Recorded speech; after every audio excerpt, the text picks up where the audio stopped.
बागेश्वर धाम सरकार के नाम से मशहूर मध्य प्रदेश के बाबा धीरेन्द्र कृष्ण शास्त्री पिछले एक महीने से राष्ट्रीय मीडिया की सुर्खियों में हैं। टीवी चैनलों पर उनके दावे गूंज रहे हैं। वहीं इस समय सोशल मीडिया पर धाम में 125 जोड़े के सामूहिक विवाह की तस्वीरें वायरल हैं। खुद मध्य प्रदेश के सीएम शिवराज सिंह चौहान बेटियों को आशीर्वाद देने पहुंचे थे।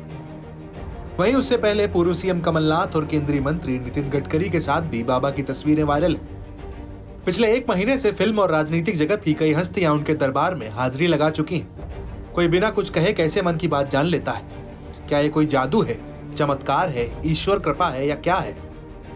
बागेश्वर बाबा के दावे चारों तरफ गूंजने लगे तो मीडिया के तमाम एंकर्स ने बाबा से कई सवाल किए। ऐसे में ही एक एंकर ने उनसे रूस यूक्रेन के बीच चल रहे युद्ध पर सवाल कर डाला। दावा किया जाता है कि मध्य प्रदेश के छतरपुर में बने बागेश्वर धाम में आने वाले शख्स के हर कष्ट दूर हो जाते हैं। लोगों के बताए बिना ही बाबा उनके बारे में सारी जानकारी हासिल कर लेते हैं। तो वहीं कई लोगों को लगता है कि पंडित धीरेन्द्र शास्त्री के पास क्या वाकई कोई चमत्कारिक शक्ति है? ये रहस्य, ये आस्था और अंधविश्वास के बीच वो महीन डोर है जिसे समझ पाना मुश्किल है।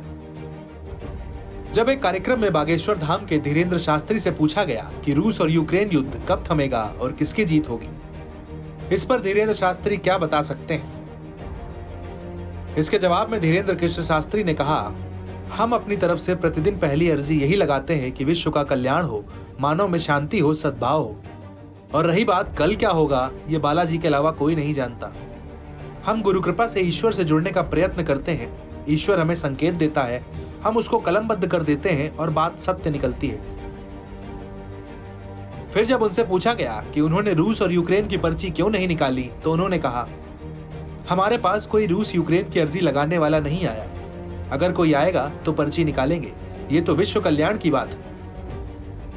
आपको बता दें कि धीरेन्द्र कृष्ण शास्त्री को बागेश्वर धाम महाराज के नाम से जाना जाता है।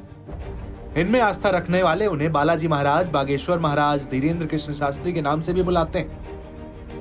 इनका जन्म 4 जुलाई 1996 को मध्य प्रदेश के छतरपुर के गड़ा गांव में हुआ। यानी अगर उम्र देखें तो ये महज 26 साल के हैं। जो लोग धीरेन्द्र शास्त्री को बचपन से जानते हैं, उनका कहना है कि वो बचपन से ही चंचल और हठीले थे। बताया जाता है कि बालाजी महाराज के मंदिर के पीछे धीरेन्द्र कृष्ण शास्त्री के दादा सेतुलाल गर्ग सन्यासी बाबा की समाधि भी है। कहा जाता है कि धीरेन्द्र कृष्ण शास्त्री के दादाजी सिद्ध पुरुष थे। वो हर मंगलवार और शनिवार को इस मंदिर में दिव्य दरबार लगाते थे। खुद धीरेन्द्र शास्त्री भी 9 वर्ष की उम्र में दादाजी के साथ इस मंदिर में जाया करते थे। उन्होंने उनसे ही राम कथा सीखी, इसलिए वो अपने दादाजी को अपना गुरु मानते हैं। अपने दादाजी की तरह बागेश्वर धाम महाराज भी हर मंगलवार और शनिवार को दिव्य दरबार लगाने लगे और फिर इस दिव्य दरबार में लोग अर्जी लगाने लगे और उसके बाद आज की तारीख में बाबा के दरबार में लाखों लोगों की भीड़ जुटती है।